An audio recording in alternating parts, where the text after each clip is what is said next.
Hello viewers, ngasi spherical mirror na image kamai semi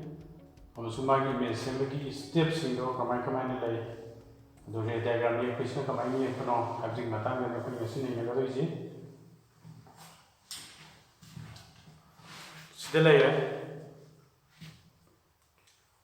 steps for finding location of image की जगह से करा के सेमी पुथोपकी मागी steps नत्रगना ray diagram of mirror ने Semba image Indu येकपगी ray diagram की steps इंदु सामान्य यानी से आने खन गया steps से मरी लेने लोग तो का आन बस step तो सीधे ले रहे यान आन बस step से mirror की principal section आने ये करो mirror की principal section ये पुलवारा मागी focus center of curvature fall न चिंबा थाज़ला थमी करो सिनी यान आन step होते हैं अदर first step से drawing the principal section of the mirror and then write principal focus center of curvature and fall of the mirror सिनी यान आन step होते हैं अनी सब step सिना principal section ये पुलवारा कांदा अकोई ना object तो की लापा object तो की I must have point to the topmost point in la and select over here. So, second step say selection of two incident rays coming from the top of the object. Object is quite much point the same point to the la and you lower the reason. But when I lower the way and you cry the lower the head. See, Mamma, the previous class of an enehibida. Mirror makal ani matungina ray Utopia when select over ray Mari Peter like this 1, 2, 3, 4. Concave mirror is convex is minus 1, 2, 3, 4. Aduna mirror to Oima mirror original concave mirror or convex mirror or concave hagana sigi Maris degi Apamani Kalani, convex mirror sigi Maris degi Apamani Kalani. See rays can be in a tragus, can be in a dressica, any the Kantare Maris Manunga. Sigasi can get a palmer. The might of the convex mirror is the Philip option Maris the Apam and any candle. First, second color Yakesviare, second guitar color Yakesviare, third fourth color Yakesviare, and Tragana fast fourth color Yakesviare, Apam Bamba, Adu Matam Tangi Batuna, and a Kudum Jagova, Yang Kanmanidi and Aquida. No, I hand over yet, but the light tone. China anisba step ni adi anisba steps the water with a boxy when you get the ray diagram to give the curve ray anido hanadagi semdoga tamiba special rays mari tamije see manum to the apama in lower yakin anisba step other than a winner sigiziam maruoy haido sigizing the contragadi when you be a day haze the homes of step on you homes of step finding the point of intersection of the reflected rays. See the P river rays in Sidaki Apamani Kalaga Yektoni. Adu reflected rays in door. The same of Giovanni, Perimatamana, reflected rays in no yada, not backward producer of Namdan and was Yorkan. The same of Kanazu Yare, the same of Kano Yadran, backward producer of Unale Kaknale. Adikaknam point in point of intersection. Aduputok, there was step number 3. Reflected rays into the signal might the signal from the Crino. The signal Yatagana, the word producer of money the Sangolaga, dotted line to Nalaga, same them. I think he got one point to put over step number 3. Ties. I think step number 3 the period state to the reflected rays from the Putoni, from the Masak Kangoni. See step number 3. Step number 4. Almost Arabic steps in Arabic step near a drawing perpendicular from the point of intersection on the principal axis. Say Kangavam point of Kamamatunda, Kangavam point to the principal axis the perpendicular line of a single Aduga, other single perpendicular line in a mirror in a form that image the manner representative. Chini Marisiba Arabic steps. Other than Marisiba Arabic steps,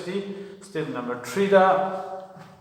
Reflected rays in the Tasina Bukaknaro, no Yathan, backward producer, Namdana Unhalo, the Gitasina from the Tranamdana Unhanam, point do, Adu Kangoni, I think it point to the gate, principal axis the perpendicular was singly, I think perpendicular line mirror symbol image or represent or smite of the step Marisi, Pantomatunda, a image of Fangani image location. Adu ray diagram येक्पा step सिंग चप माने सिगी step मरी से सि काउबसु याद्रे मथं मनाव नायना लाकदोबनि अदुदि हौजिक step सिंग जे खंगबनिना अखोय practice तौरसि अमनि दंग येंगसे अहनबदा कनकेव मिरर ना इमेज फॉर्म कमाई तोई माना फॉर्म तो इमेज पुथोकेदि मागी जगह मफम दो पुथोकेदि सिगी स्टेप मरी से कमाई सिनगदिगे दो हौजिक येंगसे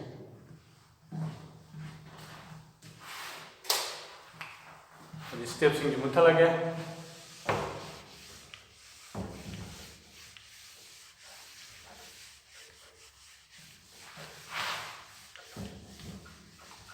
रे मखल सिंग से अदम थौंगी जी बरेन ये गुम दन सिने यो खंगना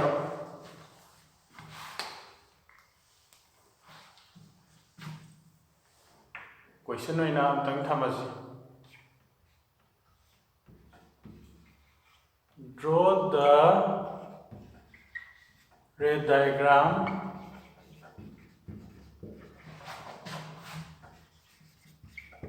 showing the formation of image by a concave mirror when an object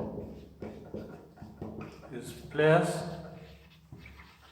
हायरगस लेजिदा कोइन मकल खरा थंबि आइ अहानबदा ऑब्जेक्ट टू between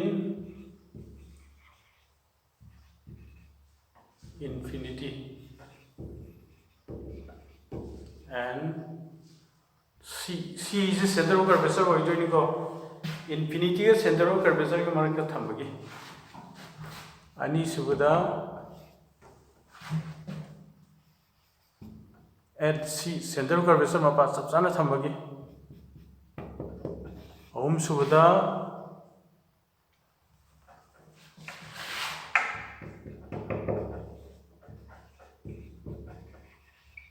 between C and F.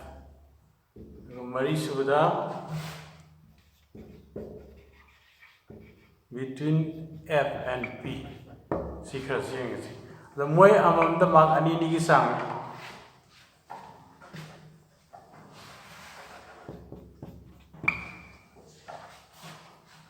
Question is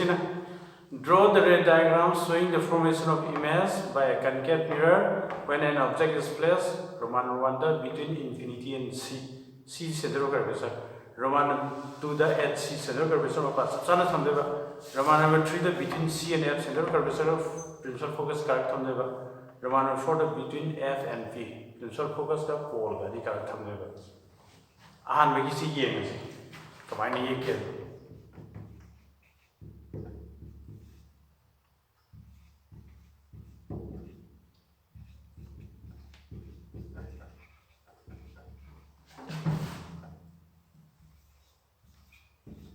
and some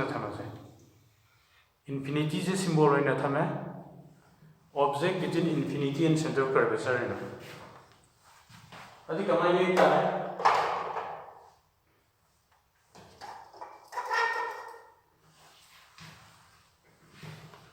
Ahan step 1 the final side, Nagi between the Yana and Bako, you talk say mirror to the principal section Yekpa have any go. At the end of the is mirror to the principal section Yektos.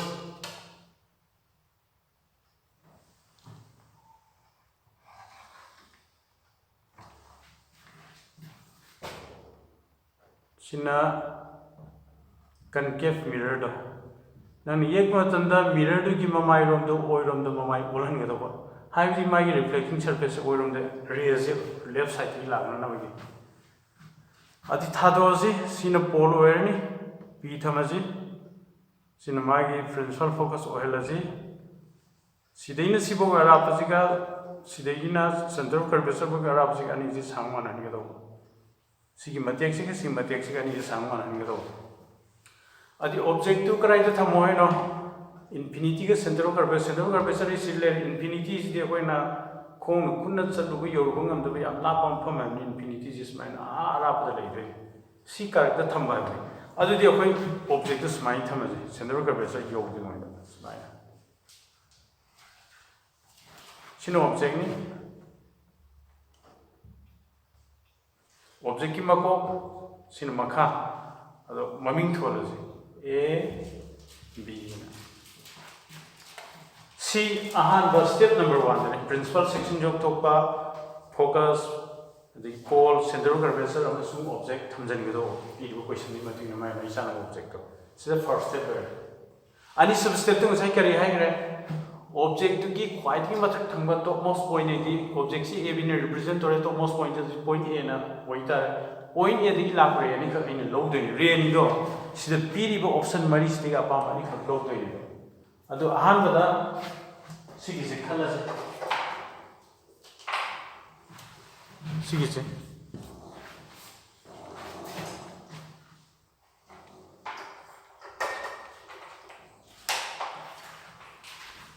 principal axis ka parallel in lap pre ma ai kiye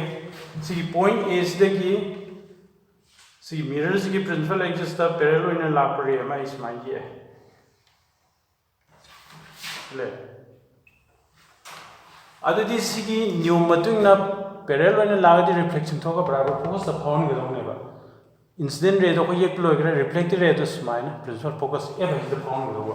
adudi sigi di principal focus f to sida le ramina ko ni ek matam da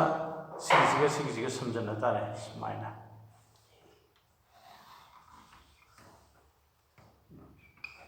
si reflected ray am le si ahan bar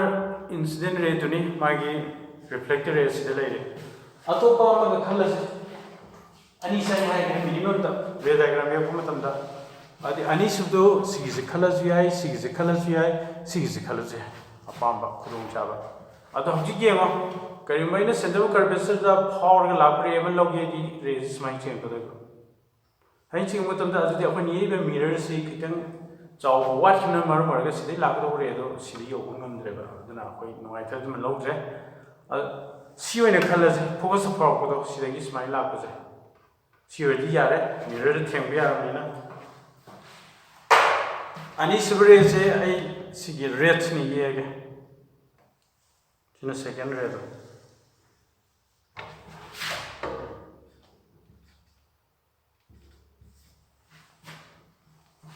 focus power ni ko adu de ina logi sigi sin hoki ani so khoi khali je sin focus power reflection do karam chakre principal axis ke parallel in nom thoki ba adu this is focus power ni reflection thoka ga principal axis ka parallel in smile thon do ai si je ngakang lo thoki ge si je ngakang lo thoki ge smile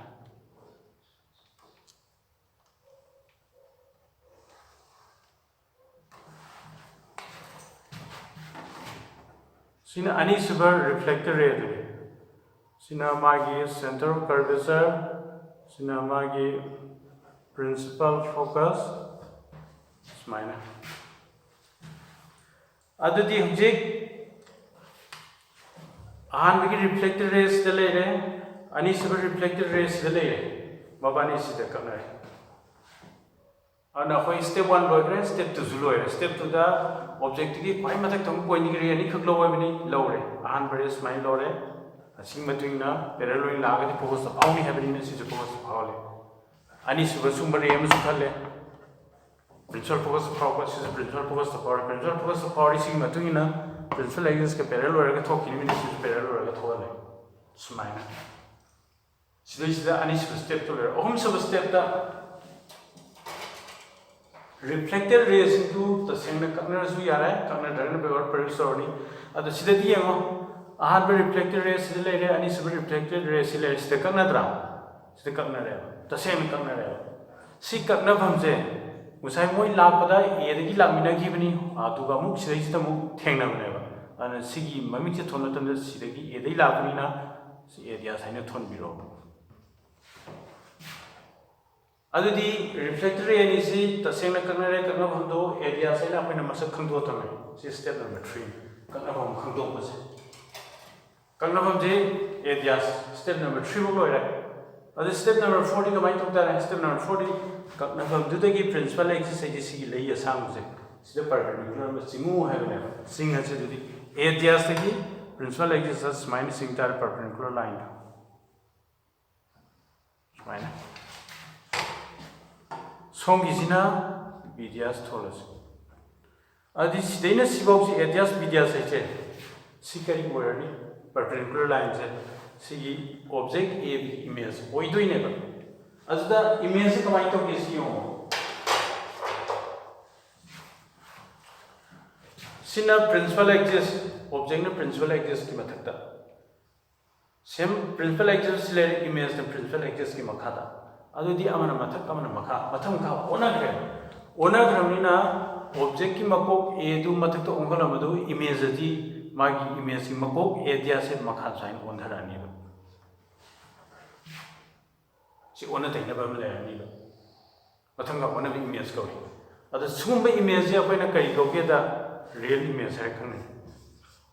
real image adi real image se hana se explain ta ure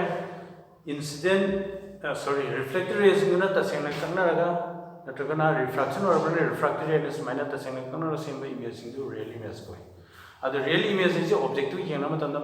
mathanga onai haido sine ba maram dia mana principal axis mathak ta semba amna principal axis ki makha da sem mathang makha is maina to la na ki ba tun mar mathanga onai ne sine ray diagram hai je adi si ray diagram se taro kanda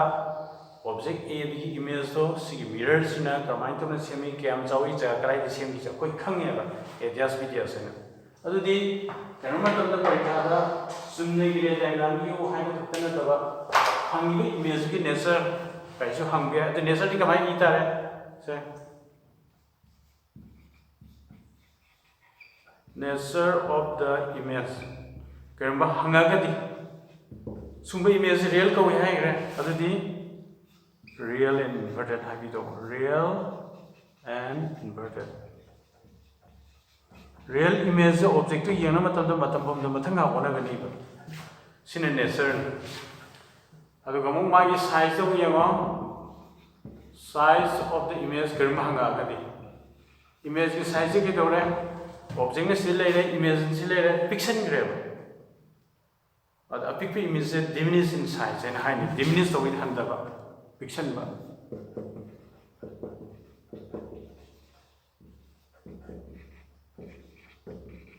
object is how image na p hai diminish in size position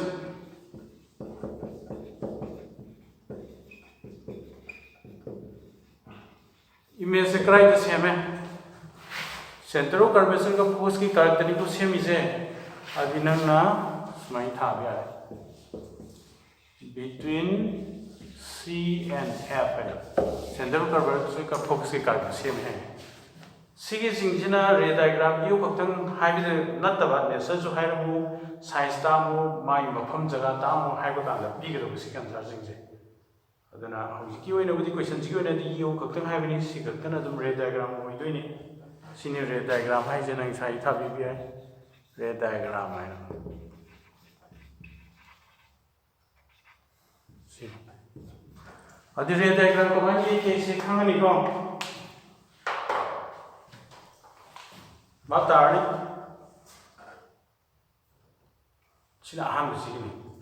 Other the Matangi Aniswaze, object to Sidle Central Curvature, the Sigma Passi, Tanam Tamduinico, Sima Pasana Tamatamda, Magi Besto, Commandoni, the Grai the Semi, the Matan, Anisha. Although Sigi Romano to Samara, Magi Nyondo. Sigi A B J Sigi Pasi Lakian, Adu Saman Sminer Ram Loni, the Pond Gani, the Atopan and Apam Ram Kani, Sminer Pose of how colors to Miare, the Monchaman Natrana, Topas is the moon raising Manga Topatum Colors Yare. Ado Zik Aina Sigi Roman number 1, Smoking Naina Loire, Roman number 2 at see the same as Sigamo, the Manana Lani. Tawadu mighty image to Central Curvature of parts of Tana Simakani and Section Tare, Simanoina Yumda, Homawena, Porlo, ꯑꯗꯨꯒ ꯍꯧꯖꯤꯛ ꯑꯃꯨꯛ ꯂꯥꯛꯀꯗꯣꯏꯁꯦ ꯁꯤꯒꯤ ꯑꯦꯞꯀꯤ ꯃꯇꯨꯡꯗ ꯁꯤꯁꯨ ꯑꯗꯨꯝ ꯁꯤꯒ ꯃꯑꯣꯡ ꯃꯥꯟꯅꯅ ꯂꯥꯛꯑꯅꯤ ꯁꯤꯒꯤ ꯑꯅꯤꯁꯤ ꯍꯣꯝꯋꯥꯔꯛ ꯑꯣꯏꯅ ꯅꯣꯏ ꯌꯨꯝꯗ ꯄ꯭ꯔꯥꯛꯇꯤꯁ ꯇꯧꯔꯣ ꯁꯤꯃꯅꯦ ꯍꯣꯝꯋꯥꯔꯛ ꯑꯣꯏꯅ ꯍꯧꯖꯤꯛ ꯁꯤꯒꯤ ꯔꯣꯃꯥꯟ ꯅꯝꯕꯔ 4ꯁꯦ Fꯒ P ꯀꯥꯔꯒ ꯊꯝꯕꯒꯤꯁꯦ ꯁꯤꯒꯤꯁꯦ ꯑꯃꯨꯛ ꯌꯦꯁꯦ Roman number 4.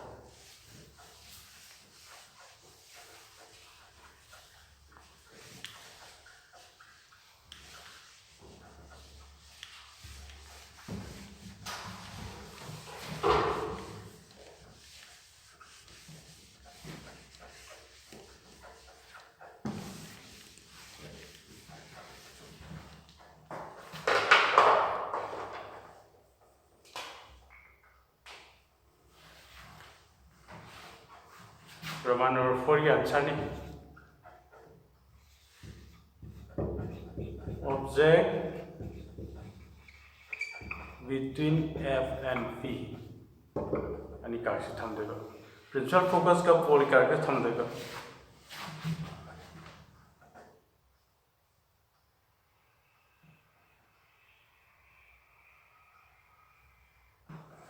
सी मिरर दनी यहाँ नान बाको ये स्टेप से प्रिंसिपल सेक्शन ये एक पाया बनी प्रिंसिपल सेक्शन है नहीं एक पा हो रही सी स्माइना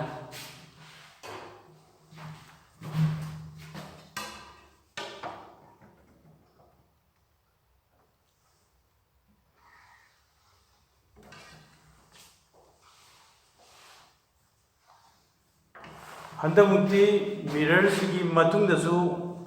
कोई दरकार ले रखनी बात ना प्रिंसिपल एक्सिस तो मनिंग जो इच्छांग तो हो रहा है सिना पोल वाला नहीं सिनेमा की प्रिंसिपल फोकस ओहेला जे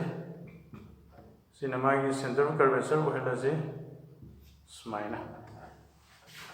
अदि ऑब्जेक्ट तो एफ का पी का एफ सिले पी सिले अनि कार्ड थमोने सराउना मया की मदद थमो सोमदसु याम नक्सलुनु सोमदसु याम नक्सलुनु सोमदे याम नक्सलदि फोकस थमै मोंग लागनि मरमदि मसे अखोइना खुन्ना चावको येकपनिना चप चाबा मागी खुसुगुलाई सिनब नतमनिना खर नक्सलु मतमदा फोकस त लेबि मानबै मोंग थोलकनि खुदोंग चादो खर लेगनिबा अन खर चंगलगा माया ने सोमदसु नक्सलदब माया न स्माइ थमगै यो साइ थमसि स्माइ सी ऑब्जेक्ट नि A B थोड़ा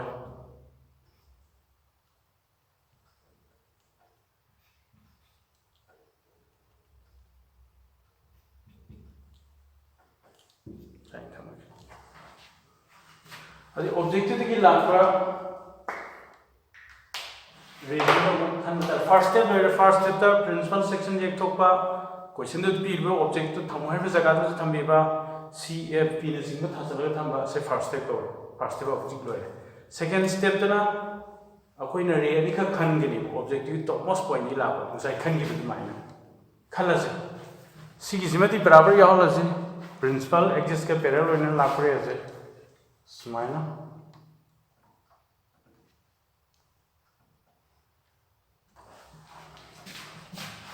पैरेलल ओइना लाखनिना रिफ्लेक्शन थो कांदा कराइ दिसकिनि एबा सी मतुनि येंगा हाइरो रिफ्लेक्शन थोका ना फोकस तो होगनी है ने ओदि माइ फोकस तले this is my फावरानि स्माइना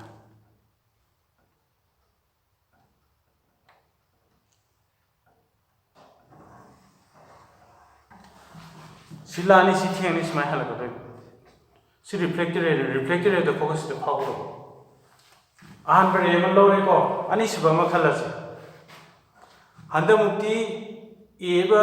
object C की टॉपमोस्ट पॉइंट नि लापा रेडो फोकस पाव खनबा नुगायरो पोज सि लै थोखरमनिना अदुना अखोइना अतोपा लिमहोलबा अतैस्ते खलन कमाइन लापरे लौबि आगे तो ऑप्शन जिंदो सिदसु लेरे अब सेंटर ऑफ कर्वेचर मपा सेंटर कर्वेचर फावबाय दिमकसु यारो सेंटर कर्वेचर सि लेरे अदुबो सेंटर कर्वेचर मपा तमगा लापि लौबि आखै स्पाइन लौबि आइ स्माइन अनि सुबरे स्माइन incident ready A digi lakadoni A digi smai lakdeba si laga si central curvature mapa tabanina sidadum hangi ni smai sidala ise number 3 se central curvature mapa da horpani sigise redo adu sisu central curvature mapa laibani central curvature na koina khandoi ne central curvature mapa sa laibani na ma perpendicular na asiga samana na lakani do ore jingong udam central curvature mapa chapchan tai je smai ta smai na adu din nang yengo re ni se sida incident re am laire mai reflected ray ni smai lakadeba sida top incident ray am laire mai reflected ray ni smai lakado reflected ray ni som de le reflected ray ni se nang sum ching tho di sum na kan da unabdi line sum lap phong na kan ni kakna ro adi sum ba condition da ne ba ko backward produce so hai je adi backward producer se ray ni ma ki reflected ray sing do maning da hando ni backward produce so matam di full line sin ro dotted line sign sin na jo sisu hando pi ro ana krai de kan re sima pass de kan re te hen bi lo thok ra se usai a dagi lakhibani a dagi lakpa reflected incident ray ani to reflection to kan da som da dikano ya da sum phak to sakre adana unan de adana backward produce ro ga som da sang do kuma tan da sida unare se ideas ko de adi ani sub step to lower kan ahum sub step tadi sigi reflector ray ani se backward producer ga moi unahum do semani area se unare area se identify to re sida third step lo fourth step ti ge doni sida piriba point area size reflector ray ani gi unahum ni sig unahum points the principal axis is minor perpendicular ma sing dar ga do handa mukti ye ma sigi perpendicular line sigi maming je si makong sina bidias korge si maton sina areas korge areas bidias sina ab image hoi doi ne ado principal axis ki mathakta object lei principal axis ki mathakta image lei same side lei ne ko adana sida di mathanga so honor oi adana image isu area se mako were mako ki som do golam ne errors mai p ta object kit mai na sumbe image ne kari ko ke the virtual image ko se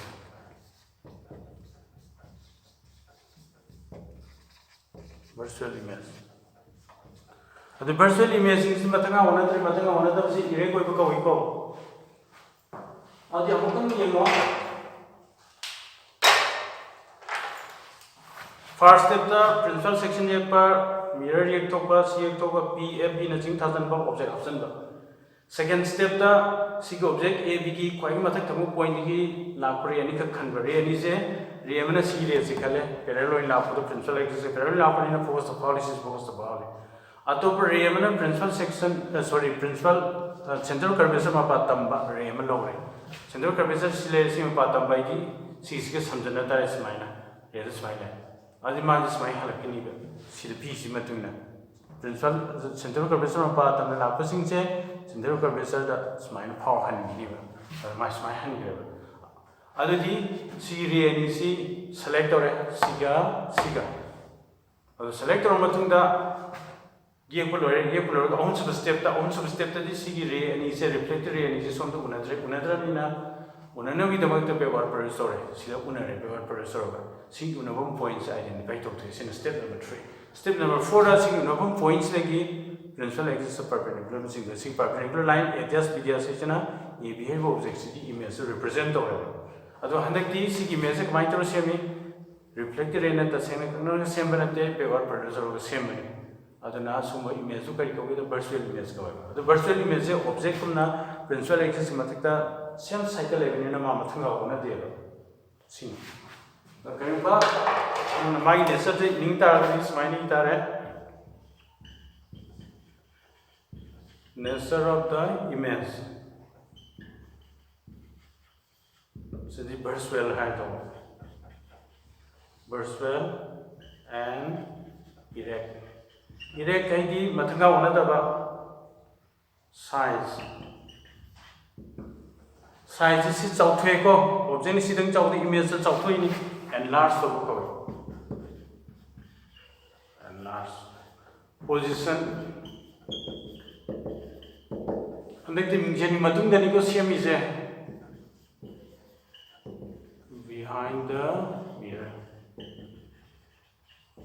sumai to PB hangagana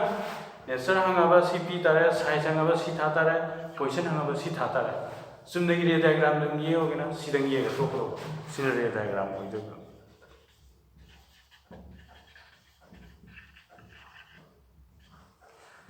ado sidai da lawi bari ani do parallel labo no res final reflector edu mai sida leire adu amna center curvature ma pala adu law roi su ya sigi ma pas da pole tamna la pre ma do su ya chamana na dum ta ni ba pole tamna la pre edu su buda moi na na spine law reng kalo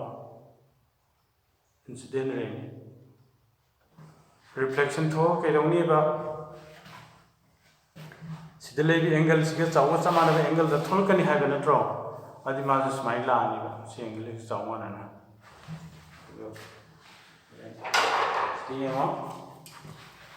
reflection thong matam da mai angle do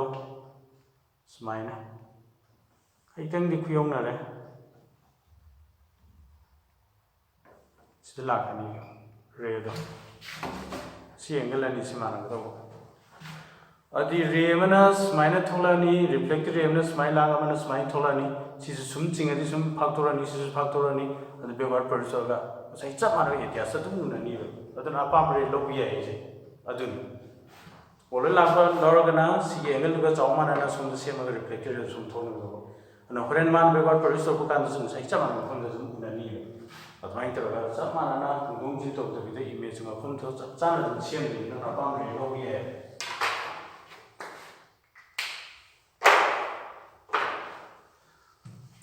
aduni adadi sigire diagram ye pase convex mirror gi da amakhtang yeng ji sina kan ge pini adadi si question ji da smile on do ji convex mirror na adaga convex mirror gi di amakhak naina su dum yai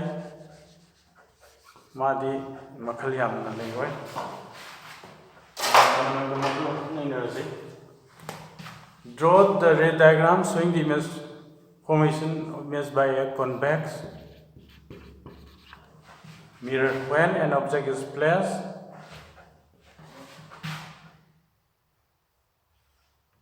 at a certain distance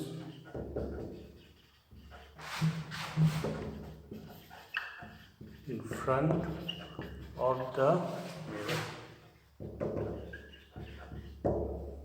Mani nengkal.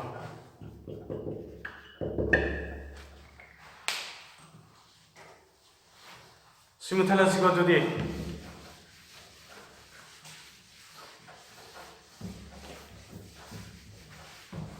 Si bog jung mutat pe ara.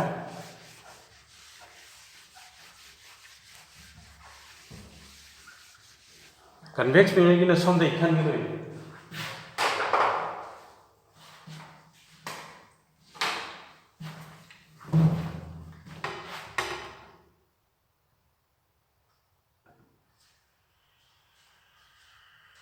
Kasam ye se yahan bas step se principal section ye pani si jo convex mirror ki principal section ni ko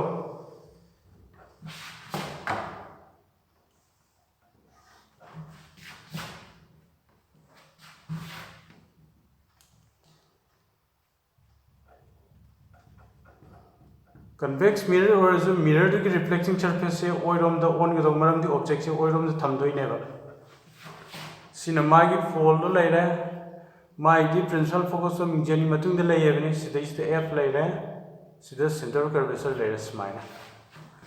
the object at a certain distance in front of the mirror mirror mamang da akak na distance ma chathok ka lei evni the ai object is the lower ga smile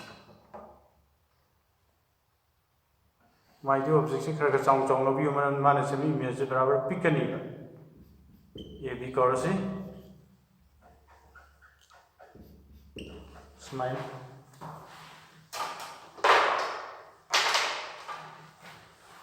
so the first step or second step to kare hai object to ki topmost point a di la ani ka low have never sidai khanda selector se barabar principal axis ke parallel la pre se mi barabar tum yo lo But my view is mind or say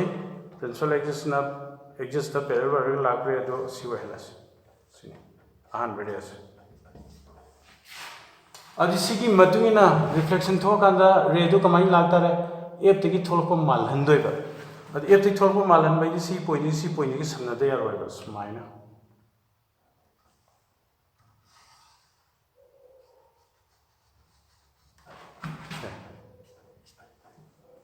smile laga smile thoki doiba somne mimi yengmutam na sigre je sig f tiki tholko mal doiba ahan bere lore atopa ma khalo sima khani garmi sida moi ahum le hori ahum sida nang apama dum loku yai apama do nang na thabak samge di si khan bi number 3 se number 3 di kaino center curvature mapa tam na la se adi center curvature mapa tam na la ko di center curvature di yobu ya dar min center curvature mapa sida m doctor smile sida chi paring sida la ko center curvature mapa da la ko smile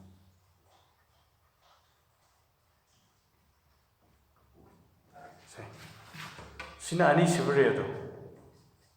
second race adi center curvature mapa da la ko di smile laga atop lambi na tamana live lambi da tum hangi ko reflector re do adi sigi general smile laga reflector re smile hangi smile sakhini adi sida reflector re am lai re sense reflector re am lai re mabani do somda di amana somchakra unabi chance lai tre adi backward press to tare sis backward press to ro sida unare si unabam se a sida ki lora si a dia sa na sign tham de sam ida si point a dia se a image gu mane adi object a b se to point me amna pula sabri na mai full image ye ke di a dia sida ki principal axis da perpendicular ma chingde doing step number 4 switching da ro smaina sina bidias tholo adi sis principal axis ki mathak object kumna ana simathanga honor ba mathak mai makok to som khangna na ba sida arrow ma hapiro sikari dare di virtual image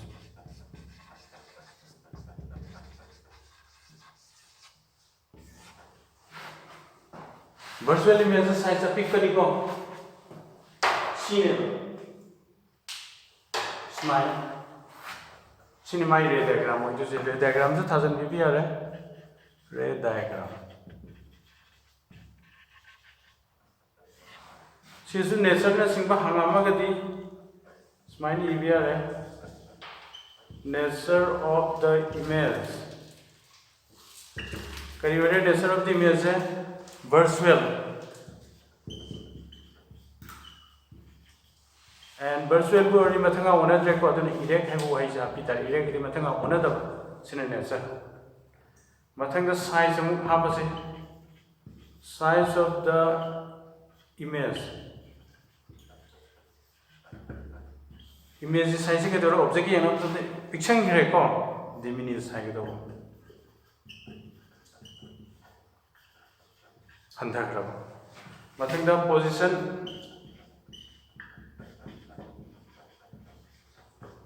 of the image position दिख रहा है जिससे हमें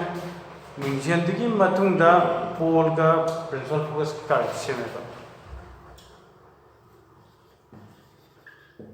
behind the mirror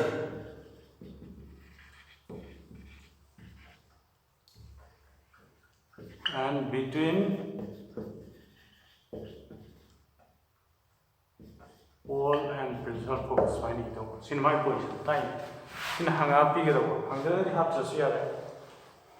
other the concave mirror the same boy convex mirror the same boy and same university sub maneuver steps to sub maneuver on the step principal section ek thokpa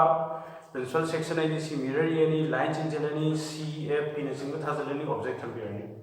and some step objective to most like any khalani amna parallel layers mai thokre si matuna amna center curvature tamna la purina mai lami dum hangani reflector em som de lere amna somchaki de unabai chance later ne backward resources kanna re si kanum si areas cover areas se kari tare ev point image ko mane the full image ye ke di areas principal section da perpendicular analysis step number 4 so to smile ka red ye ꯑꯗꯨꯗꯤ ꯁꯤꯗ ꯄꯤꯔꯤꯕ ꯔꯦ ꯃꯈꯜꯁꯤꯡꯁꯤ ꯈꯪꯕ ꯌꯥꯝ ꯗꯔꯀꯥꯔ ꯑꯣꯏꯔꯦꯀꯣ ꯁꯤꯁꯤꯡꯁꯦ ꯁꯤꯅꯒꯤ ꯌꯦꯛꯄ ꯉꯥꯛꯇꯅꯦꯕ ꯀꯟꯀꯦꯚꯀꯤꯗ ꯁꯤꯅꯒꯤꯕ ꯑꯗꯨꯃꯥꯏꯅ ꯑꯗꯨꯗꯤ ꯉꯁꯤꯒꯤ ꯑꯣꯏꯅꯗꯤ ꯑꯩꯈꯣꯏ ꯔꯦ ꯗꯥꯏꯒ꯭ꯔꯥꯝꯁꯤ ꯌꯦꯛꯄꯁꯦ ꯍꯩꯔꯕꯅꯤꯅ ꯃꯊꯪꯗ ꯉꯁꯤꯒꯤꯗꯤ ꯁꯤꯗ ꯂꯣꯏꯁꯤꯜꯂꯁꯤ